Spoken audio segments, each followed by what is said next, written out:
शुद्ध शहद जो होता है वो स्वादिष्ट तो होता ही है, साथ में पौष्टिक भी होता है। और सदियों से शहद का इस्तेमाल दवा के रूप में किया जाता है। आयुर्वेद में शहद को अमृत के समान माना गया है।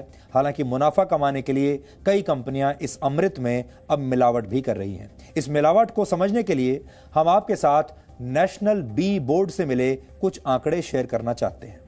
पिछले एक वर्ष में देश में 11 करोड़ 50 लाख किलोग्राम शहद का उत्पादन हुआ। इसको आप नोट कर लीजिए, 11 करोड़ 50 लाख किलो शहद बनाया गया।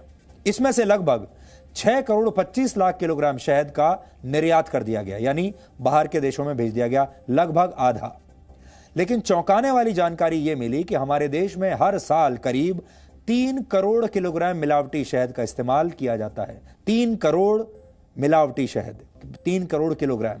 संभव है कि आपने भी इस 3 करोड़ किलोग्राम मिलावटी शहद में से कुछ खरीद लिया होगा और इसे शुद्ध मानकर इसका सेवन भी कर लिया होगा, जबकि ये सिर्फ चीनी का एक सिरप होगा जिससे आप शहद मान रहे थे। विडंबना यह है कि जिस शुद्धता को एक मौलिक अधिकार का दर्जा मिलना चाहिए था, वो शुद्धता भारत में एक लग्जरी बन गई है। और जो लोग इस लग्जरी की कीमत नहीं चुका पाते, वो मिलावटी खाना खाने पर और खरीदने पर मजबूर हो जाते हैं।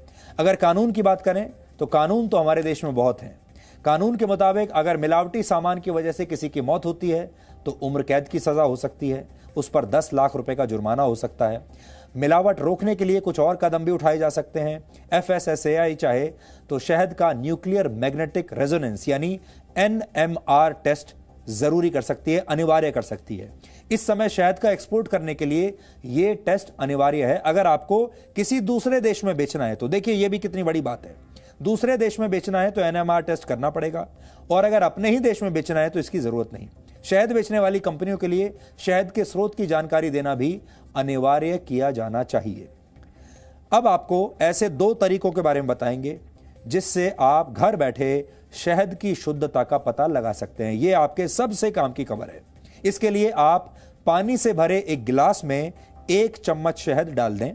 अगर शहद पानी में घुल जाता है तो समझ लीजिए जो शहद आप खा रहे हैं वो मिलावटी है।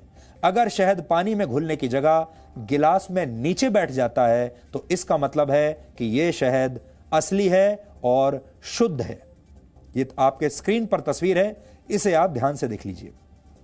आप आग की मदद से भी असली और मिलावटी शहद की पहचान कर सकते हैं। इसके लिए आप रुई को शहद में डुबोने के बाद उसे आग लगा दें, उसमें आग लगाएं।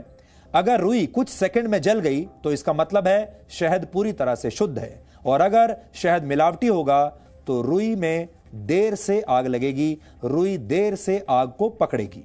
ये 2 पहचान है जिससे आप पता लगा सकते हैं कि आपका शहद कितना शुद्ध है। लेकिन यह भी सच है कि खाने पीने की ज्यादातर वस्तुओं की जांच आप घर पर नहीं कर सकते, क्योंकि यह जांच किसी लैब में ही संभव है। लेकिन आप मिलावटी सामान की शिकायत तो जरूर कर सकते हैं, इसलिए जागरूक हो जाइए। जैसा हमने आपको बताया, इसकी जिम्मेदारी है FSSAI पर, और इसके टोल फ्री नंबर आप नोट कर लीजिए, 1800 11 2100। यहां पर